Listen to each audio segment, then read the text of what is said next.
Today on Dave Eats the World, we're gonna be making corn and Mentaiko Detroit style pizza. Inspired by chef Katsuya Fukushima. To start, I'm gonna bring out my trusty measuring scale. We're gonna add in 715 grams of bread flour. Add in a tablespoon of brown sugar, 1 1/3 tablespoons of kosher salt, 2 1/4 teaspoons of instant dry yeast. Whisk it all together, making sure that everything is well incorporated. Next, we're going to add in 445 grams of water. Put your mixing bowl in the stand mixer with the dough hook attachment. And now we're ready to mix. We're going to let this mix for around 8 minutes. Halfway through mixing, I add a tablespoon of olive oil.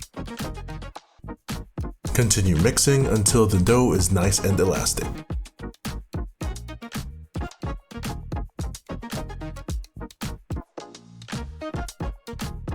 Once it's done, we're going to go ahead and scrape off the excess dough from the hook. This dough makes 2 portions. Next, we're going to go ahead and oil our 9x13 baking pan. Using our hands, we're going to go ahead and spread the oil throughout the pan.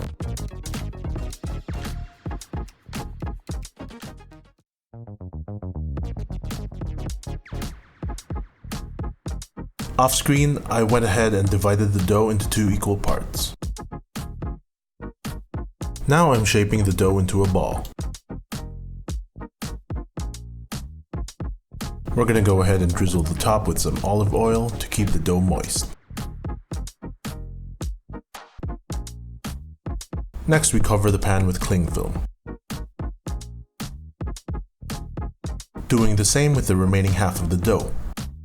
Now we're going to leave both the doughs in the fridge and let it proof for 3 days.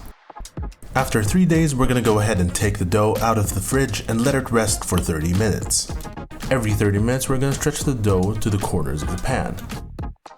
So while we're waiting for the dough to proof, we're going to make the corn sauce. Pour half a can of canned corn along with its juices, reserving half the corn to top our pizza later. Now we're going to go ahead and blend everything until it becomes smooth.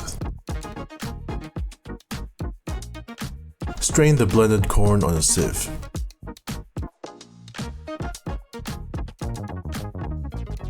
We're going to press down with the back of our spoon to aid the straining process.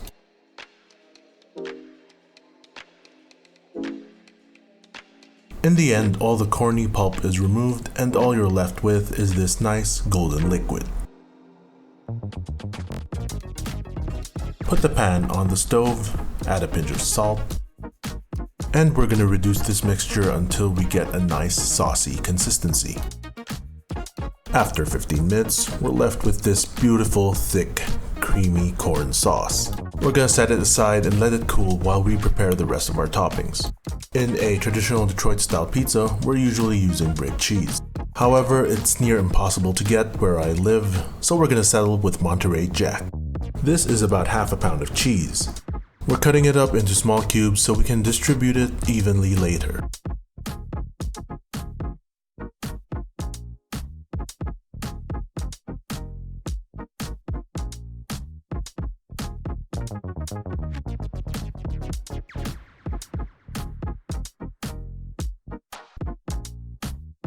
We're going to go ahead and set it aside until our dough is done proofing. Next, it's time to make the Mentaiko mayo. We're going to use about 3 tablespoons of yogurt. Around 3 tablespoons of Kewpie mayo.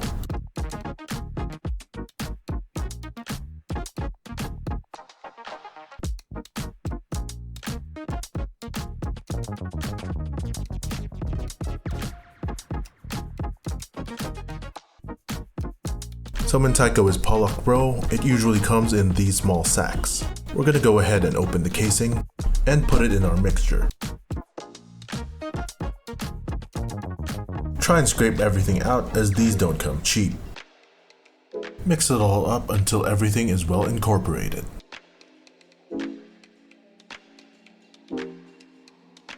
Leave it in the fridge until our pizza is ready to serve. This is what our dough looks like after 2 to 3 hours of proofing. As you can see, the dough has stretched all the way to the corners. And now it's time to start with the assembly. We'll start out by layering our cheese first. Make sure to line the edges with cheese. This will give us that signature Detroit-style cheesy pizza crust. Next, we're going to add in our corn sauce. I'm trying to recreate that Buddy's Pizza racing stripe look.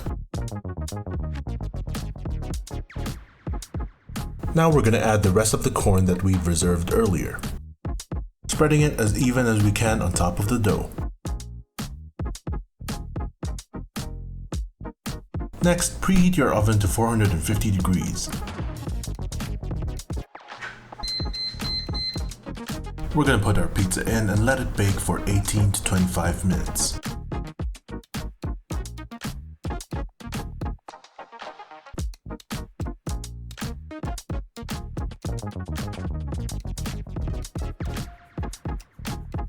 It's been around 18 minutes and my pizza's ready.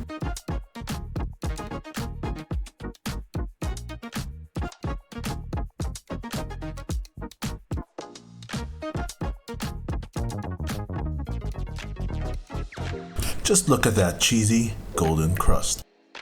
I think I'm in love.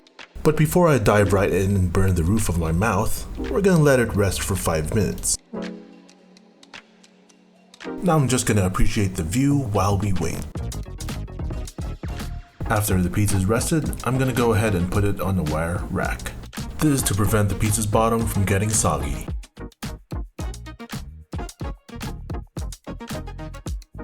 My silicone spatula just isn't doing it, so I'm gonna use my bare hands. Nailed the landing.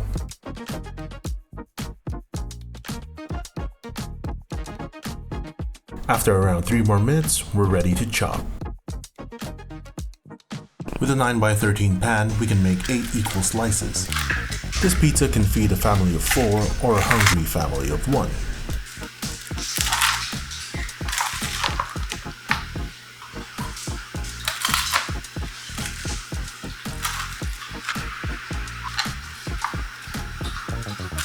And now it's time to finish the rest of the assembly. Put a spoonful of Mentaiko mayonnaise on top of each slice.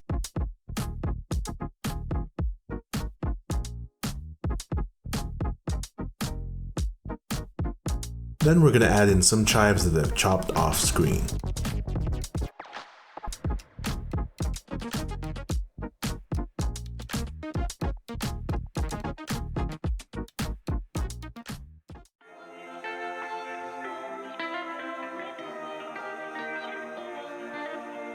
This is the moment I've been waiting for. It's time to eat.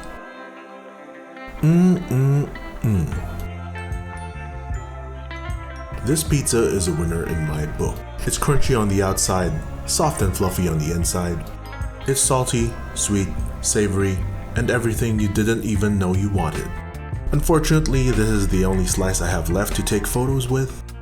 The rest has been obliterated, mostly by me, and of course, I'm lactose intolerant.